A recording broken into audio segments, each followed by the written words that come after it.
तर अमरावती जिल्हास्तरीय रुग्णालयामध्ये आग लागलेली होती। आगीमध्ये 3 बालकांचा होरपळून मृत्यू झाल्याची दुर्घटना घडली। नवजात शिशु विभागामध्ये व्हेंटिलेटरमध्ये स्फोट झाल्याने ही भीषण आग लागलेली आहे।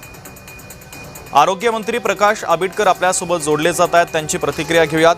प्रकाशजी, या दुर्घटनेला जबाबदार नेमकं कोण आहे? कारण सातत्याने आपण पाहतोय अशा घटना घडतात आणि पुन्हा एकदा 3 बालकांचा जीव गेलेला आहे।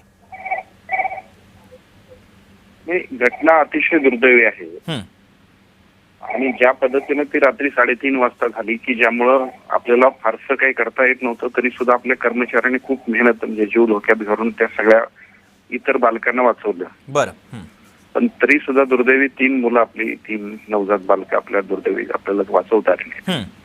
आता याच्यामध्ये तो कशामुळे झालं, शॉर्ट सर्किटमुळे झालं, काय झालं याच्याबद्दलची वस्तुस्थिती आपण बघू आणि त्याच्या सगळ्या गोष्टीची एकदा स्पष्टता झाली की आपल्याला पुढे जाता येईल।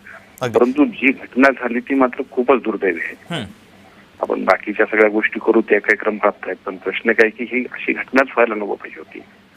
त्यामुळे त्याच्याबद्दल आता हे सगळं आज पहिल्यांदा हे सगळ्या वृत्ताच्या सगळ्या बालकांना वाचवणं, बाकीची 6 बालकं वाचले आणि बाकीच्या सगळ्या गोष्टींसाठी सुद्धा चौकशी करून बाकीच्या कारवाया किंवा ज्या उपाययोजना करायला पाहिजे त्या पण करू। प्रकाशजी, प्राथमिक माहिती जी समोर आलेली आहे त्यानुसार व्हेंटिलेटरमध्ये स्फोट झाला। अर्थातच व्हेंटिलेटरच्या दर्जावर देखील आता प्रश्नचिन्ह उपस्थित केलं जात आहे। नाही, मी असं म्हणतोय की जे दर्जा नाही, यामध्ये जे काय अनियमितता असेल किंवा काय असेल तर त्याच्याबद्दल ते कारवाई करू, तो प्रश्न आहे, ते करावेच लागतील, तो करायचा का। पण दुर्दैवी असं व्हायलाच नको पाहिजे होतं।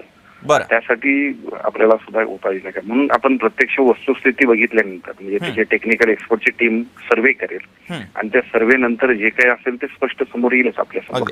प्रकाशजी, आपण जे संबंध असतील त्यांच्यावरही कारवाई। प्रकाशजी, रुग्णालयामध्ये जे उपकरणं पुरवले जातात, आम्ही जी माहिती घेतली त्यानुसार ते कंत्राटी पद्धतीने पुरवले जातात आणि त्या कंत्राटदाराने जर अनियमितता केलेली असेल तर कशा पद्धतीची कारवाई करणार आहात?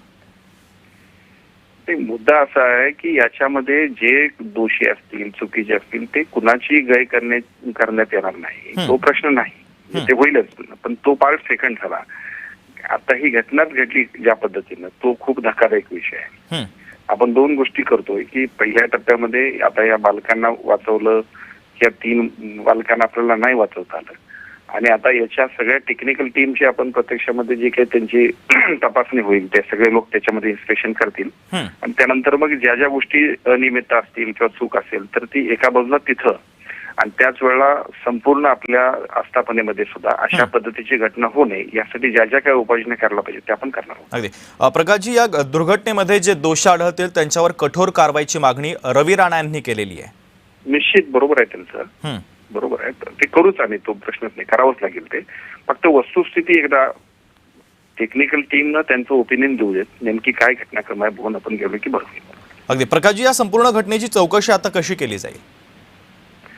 आता या सगळ्याबद्दल टेक्निकल टीमच्या माध्यमातून, कारण हा स्फोट झाला तो का झाला, उपकरणामधला दोष होता किंवा अन्य काय होतं, शॉर्ट सर्किट होतं, ते वस्तुस्थिती आपण बघू आणि त्या चौकशीप्रमाणे मग त्याच्यामध्ये जे जे काही अनियमित असतील त्याच्याबद्दल कठोर कारवाई आपण करणार आहोत। प्रकाशजी, अगदी शेवटचा प्रश्न, ज्या ठिकाणी दुर्घटना घडली त्या ठिकाणी भेटीसाठी तुम्ही जाणार आहात का?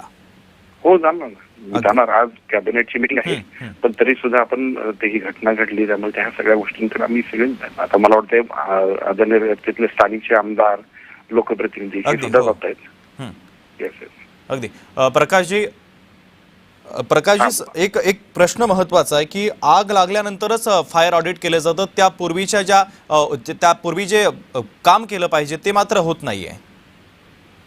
नाही, मी आपल्याला सांगतो की या सगळ्याची SOP क्लिअर आहे।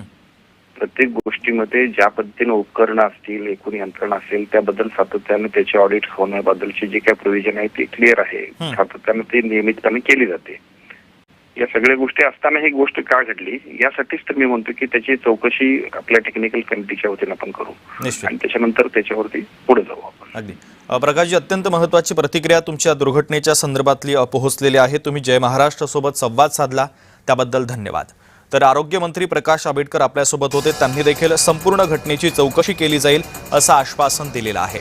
तर अमरावतीमध्ये जिल्हास्तरीय रुग्णालयामध्ये आग लागली, 3 बालकांचा मृत्यू झालेला आहे, तर बाकीच्या बालकांना वाचवण्यामध्ये मोठं यश आलंय। तर व्हेंटिलेटरमध्ये स्फोट झाला होता आणि त्यानंतर ही या विभागाला भीषण आग लागली. 3 बालकांचा यामध्ये मृत्यू झालेला आहे, तर बाकीच्या बालकांना वाचवण्यात यश आलेलं आहे.